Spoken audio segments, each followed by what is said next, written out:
Good morning. मैं अस्तुना देवी बालिका inter college सिसोटा मसारिकपुर class 12th का 4th अध्याय जनन स्वास्थ्य लेकर मैं आपके समक्ष प्रस्तुत कर रहा हूँ। जो अभी वीडियो इसके पहले बना है वो वीडियो में कमेंट ये आया था कि सर हम लोग वो वीडियो पढ़ चुके हैं लॉकडाउन से पहले ही, क्लास में आप पढ़ा दिए हैं, उसको रहने दिया जाए। तो हमने कहा चलिए ठीक है। तो चूँकि ये है कि हम लोग 3 लेसन पढ़ चुके हैं, मानव कल्याण में सूक्ष्म जीव, खाद्य उत्पादन में वृद्धि की कार्यनीति और उसके बाद से मानव स्वास्थ्य तथा मानव रोग, वो 3 लेसन हम लोग पढ़ चुके हैं। आज चौथा लेसन हम पढ़ेंगे। एक न्यू लेसन आपका है अध्याय 4th जनन स्वास्थ्य, इसके बारे में हम लोग पढ़ेंगे। ठीक है, तो सबसे पहले हम जानेंगे इसका परिचय क्या है। जनन स्वास्थ्य है क्या आपका, रिप्रोडक्टिव हेल्थ आखिर ये क्या है, what is the reproductive health, कि रिप्रोडक्टिव हेल्थ है क्या। तो ये हमारे भारतवर्ष में इसकी बहुत बड़ी समस्या है। इसमें आपका आएगा जनसंख्या विस्फोट, जनसंख्या विस्फोट के कारण मृत्यु दर, भ्रूण हत्याकांड और गर्भ निरोधक गोलियां। इस टॉपिक को जो है कि हम इसी अध्याय में पढ़ेंगे। परिचय के द्वारा हम थ्रू आप स्टार्ट करते हैं। परिचय आपका WHO के अनुसार, WHO का मतलब होता है World Health Organization, World Health Organization, विश्व स्वास्थ्य संगठन होता है। इसका जो फुल फॉर्म होता है वह होता है वर्ल्ड हेल्थ ऑर्गेनाइजेशन, यानी कि इसका होगा हिंदी विश्व स्वास्थ्य संगठन होता है। यानी कि जो WHO होता है, WHO का फुल फॉर्म होता है वर्ल्ड हेल्थ ऑर्गेनाइजेशन, इसकी हिंदी होती है विश्व स्वास्थ्य संगठन। ये भारत का एक ऐसा इंस्टीट्यूट है जहाँ पे हर तरह का, जैसे अभी आपका आया ना कोरोना, तो इन कोरोना महामारी का भी वहाँ से थ्रू निकल रहा है, वहाँ से नोटिस निकलता है। तो यहाँ के लोग, यहाँ के नेता, यहाँ के CM, यहाँ के और भी जितने लीडर हैं सब उनके नियमों का फॉलो करते हैं। ठीक है, तो वही कह रहा है WHO के अनुसार कि वर्ल्ड हेल्थ ऑर्गेनाइजेशन का मतलब ये होता है कि विश्व स्वास्थ्य संगठन के अनुसार उनका ऐसा मानना है, उस इंस्टीट्यूट का ऐसा मानना है कि जन्म के सभी पहलुओं जैसे शारीरिक, मानसिक, भावनात्मक, व्यवहारगत, सामाजिक इत्यादि कुशलता की कमी की स्थिति ही जनन स्वास्थ्य कहलाती है। जनन स्वास्थ्य का मतलब ये होता है कि जो रिप्रोडक्शन करने की आपकी क्षमता है वो आप शारीरिक ठीक रहे, मानसिक तनाव से ठीक रहे, जो आपकी फीलिंग्स है ये बेहतर रहे, उसके बाद से जो आपका व्यवहार हो, जो आपके सामाजिक क्राइटेरिया हो, इन सभी चीज़ों से आप बेहतर महसूस करें, गुड फीलिंग्स आपके अंदर हो, तो आप समझिए कि आप जनन स्वास्थ्य के लिए इच्छुक हैं। इसमें आपका इंटरेस्टिंग है, मतलब ये हुआ कि आपके अंदर इस प्रक्रिया को सरल रूप से आगे करने के लिए आपके अंदर शारीरिक, मानसिक, भावनात्मक और व्यवहारगत आपके अंदर इन सभी चीज़ों का होना बहुत जरूरी है, जिसके थ्रू आप जनन स्वास्थ्य में भागीदारी कर सकते हैं। आगे कहा गया कि जनन स्वास्थ्य संबंधी समस्याएं, कि आखिर जनन स्वास्थ्य संबंधी में कौन कौन सी समस्याएं हैं, हम किन समस्याओं से जूझते रहते हैं, इसके बारे में जानेंगे। तो कह रहे कि इनमें निम्न समस्याएं हैं इस प्रकार से। पहला जनसंख्या विस्फोट, कि जनसंख्या विस्फोट क्या है। आपको पहले भी 11th में बता दिया गया था कि जनसंख्या विस्फोट है क्या। आज पूरे भारतवर्ष में आप देखिए जनसंख्या का विस्फोट है कि इतनी तेजी के साथ हमारे भारतवर्ष में जनसंख्या बढ़ रहा है, जिसके थ्रू जो है कि अनेक समस्याएं, अनेक बाधाएं भारतवर्ष में उत्पन्न हो जा रही हैं। मतलब देखा जाए तो चीन जो कि प्रथम स्थान पे चल रहा है जनसंख्या के नंबर पे, और उसके बाद से भारत का स्थान है। ऐसे वैज्ञानिकों का मानना है कि, ऐसे साइंटिस्टों का मानना है कि 2023 या 24 तक भारत का जो आबादी होगा वह जो है कि चीन से ज़्यादा हो जाएगा। तो जाहिर सी बात है कि जब हमारे देश में जनसंख्या होगा, जनसंख्या बढ़ेगी, तो उससे हमारे देश में शिक्षा का अभाव होगा, बेरोजगारी बढ़ेगी, उसके बाद से चोरी, लूटमार और उतना ही नहीं बल्कि आतंकवाद का भी जन्म लेगा, क्योंकि जो खाद्य आपूर्ति होगी वह 100% रूप से लोगों को नहीं मिल पाएगा, जो मनी अफलाट होगा, जो आर्थिक कंडीशन होगा, लोगों का 100% नहीं हो पाएगा। जब उनका आर्थिक कंडीशन कमजोर हो जाएगा तो होने के बाद लोग अपनी आपूर्ति को 100% करने के लिए लोग चोरी करेंगे, उसके बाद से आतंकवाद की तरफ बढ़ेंगे, अवैध काम करना जो है कि शुरू कर देंगे। ठीक है, अगला आपका है कन्या भ्रूण हत्या। जो कन्या भ्रूण हत्या है वह जो है कि ऐसे मान लेते हैं कि आज के माहौल में ये है कि हर माँ बाप यही चाह रहा है कि जो हमारे घर की बहुएं हैं वो सबसे पहले बच्चे को जन्म दें, लड़के को जन्म दें। ऐसा नहीं हो रहा है। बहुत ऐसे समाज में क्या हो रहा है कि लोग यदि माँ के गर्भ में बच्चा पल रहा है तो उस वक्त जो है कि चेकअप कराने के बाद कि पता लगाया जाता है, यानी कि लिंग परीक्षण किया जाता है, पता लगाया जाता है कि माँ के गर्भ में लड़का है कि लड़की है। और कन्याओं को जो है कि लड़कियों को जो है कि उस माँ के गर्भ में खत्म कर दिया जा रहा है, वह बच्चे जो है कि इस दुनिया में जन्म उस माँ के थ्रू नहीं ले पा रही है। तो ऐसी प्रक्रिया जो होता है वो कन्या भ्रूण हत्या में होता है। ठीक है, अवैध लिंग परीक्षण वही बताए हैं। अवैध लिंग परीक्षण का मतलब ये हुआ कि लिंग का परीक्षण करना, कि किसी के थ्रू जो है कि लिंग का परीक्षण करने का तात्पर्य यह है कि माँ के गर्भ में बच्चा जो है कि पल रहा है तो पता ये किया जाए कि उस माँ के गर्भ में लड़का है कि लड़की है, तो यह लिंग परीक्षण कहलाता है। क्योंकि यह ऐसी प्रक्रिया करना कानून के थ्रू कार्रवाई की जा सकती है, लोग पकड़े जाते हैं तो। ठीक है, बिल्कुल जो सख्ती से मना किया गया है कि किसी भी आपका पैथोलॉजी में, किसी भी इंस्टीट्यूशन में आपका इस तरह का व्यवहार न किया जाए। यदि पकड़े जाने के बाद आप पकड़े जाते हैं तो आप भारी रूप में जुर्माना भी लग सकता है। ठीक है, अब गर्भ निरोधक गोलियां, महिलाएं प्रेग्नेंट हो जा रही हैं, होने के बाद जो उसमें क्या किया जा रहा है कि उस बच्चे को जो है कि इस दुनिया में जन्म न देने के बजाय लोग क्या कर रहे हैं कि गोलियां लेना शुरू कर रहे हैं। और गोलियां जैसे लेते हैं तो जो माँ का गर्भ का विकास होता है वो खत्म हो जाता है। और क्या होता है, खत्म हो जाता है। और वही जो मेंस्ट्रुअल साइकिल जो ऋतुस्राव जो होता है उसके थ्रू जो कि वो जितने भी जाइगोट होते हैं वो बाहर निकल जाते हैं। तो वो देखिए गर्भ निरोधक गोलियां अपनाई जाती हैं। बाल विवाह, बाल विवाह का मतलब ये हुआ कि कम समय में लड़कियों की शादी करना।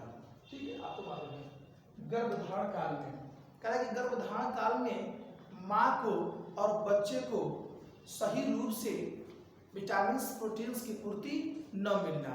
यदि कोई महिला प्रेग्नेंट है और वो जो कि कुछ मंथ के बाद किसी बच्चे को जन्म देने वाली है, उसको यदि प्रोटीन्स और विटामिन नहीं मिलता है तो वह बच्चा जो जन्म लेगा, जो माँ के थ्रू जन्म लेगा वह बच्चा, तो आने वाले समय में वह बच्चा जो है कि आपका कुपोषण का शिकार बन सकता है।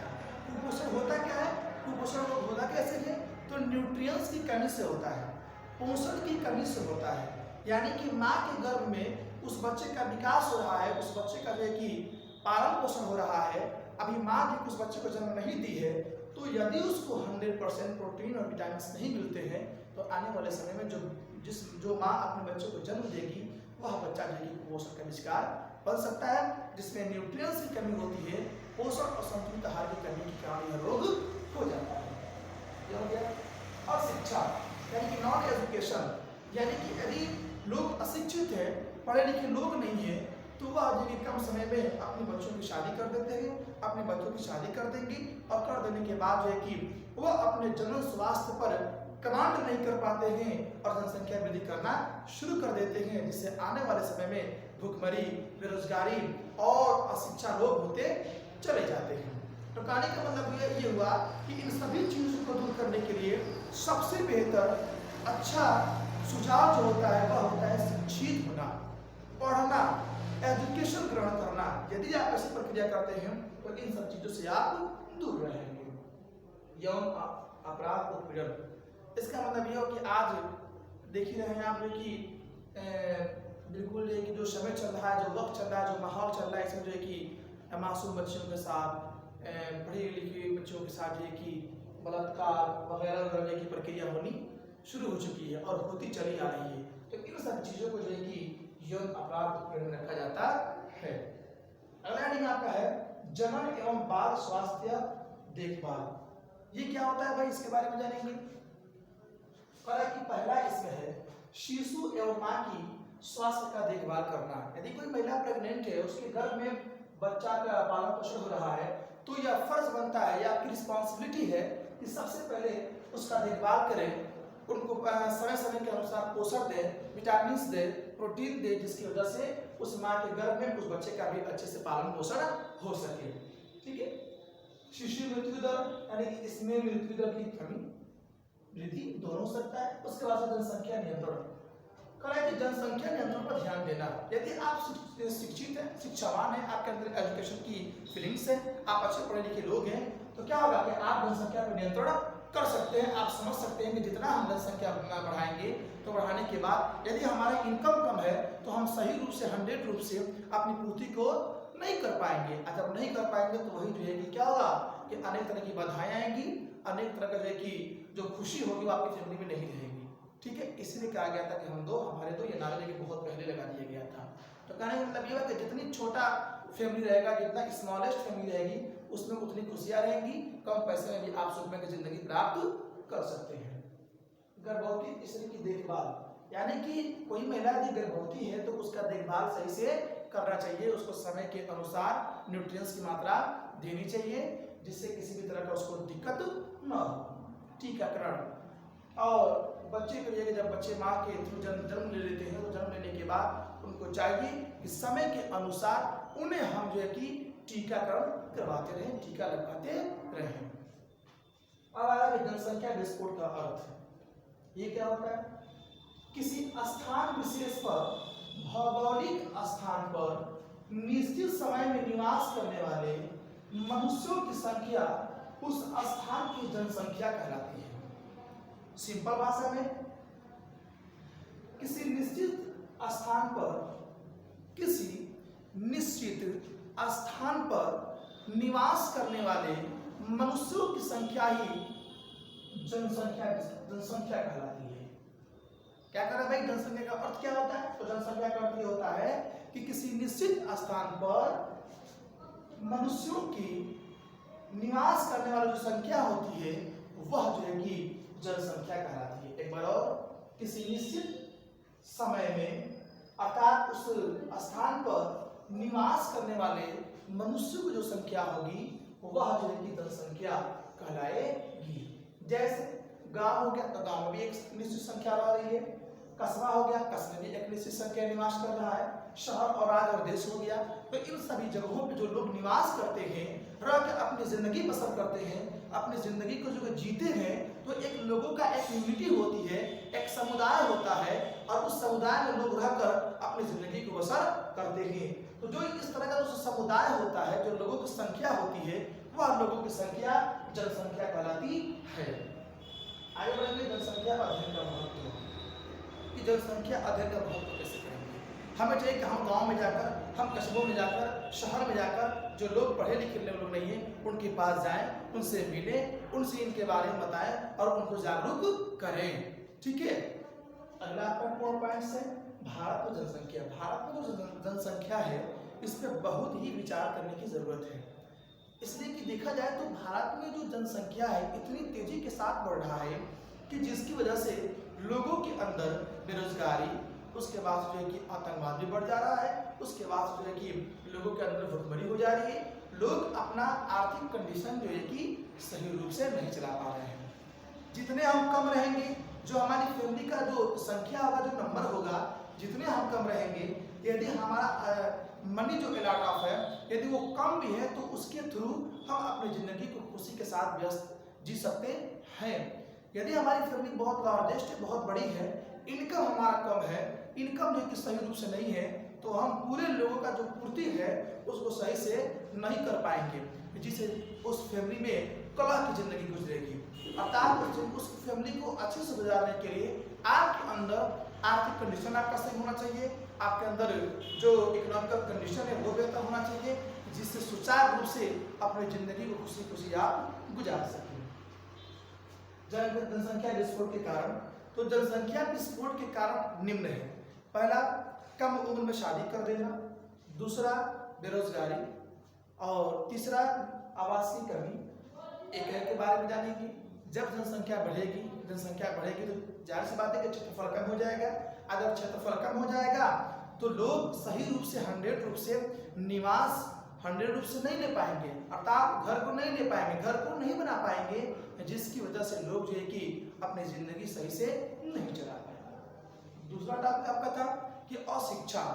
जब जनसंख्या बढ़ेगी, इनकम कम रहेगा, जब इनकम कम रहेगा तो आप अपनी पूर्ति नहीं कर पाएंगे, अगर पूर्ति नहीं कर पाएंगे तो शिक्षा भी ग्रहण नहीं कर पाएंगे।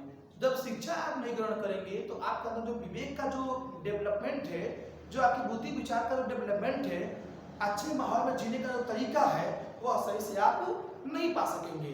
अगर नहीं पा सकेंगे तो आप अपनी जिंदगी का जो असल मकसद है उस चीज को नहीं समझ पाएंगे। ठीक है, तो जनसंख्या विस्फोट के बहुत से ऐसे कारण हो सकते हैं और आप यदि एग्जाम में आता है तो उसको लिख भी सकते हैं। ठीक है, तो कहने का मतलब ये हुआ कि ये ऐसा टॉपिक है कि इसको हम अच्छे से पढ़ेंगे, इसके बारे में जानेंगे, एक एक पॉइंट के बारे में जानेंगे, तभी इस टॉपिक को अच्छे से समझ पाएंगे। नहीं तो हवाई में तीर चलाएंगे तो कुछ फायदा नहीं है। अगला जो टॉपिक होगा वो नेक्स्ट वीडियो में बनाया जाएगा। प्लीज़ आप इस चैनल को सब्सक्राइब करें, आपके लिए ही बेहतर रहेगा। धन्यवाद, थैंक यू। आप घर बैठकर पढ़ें।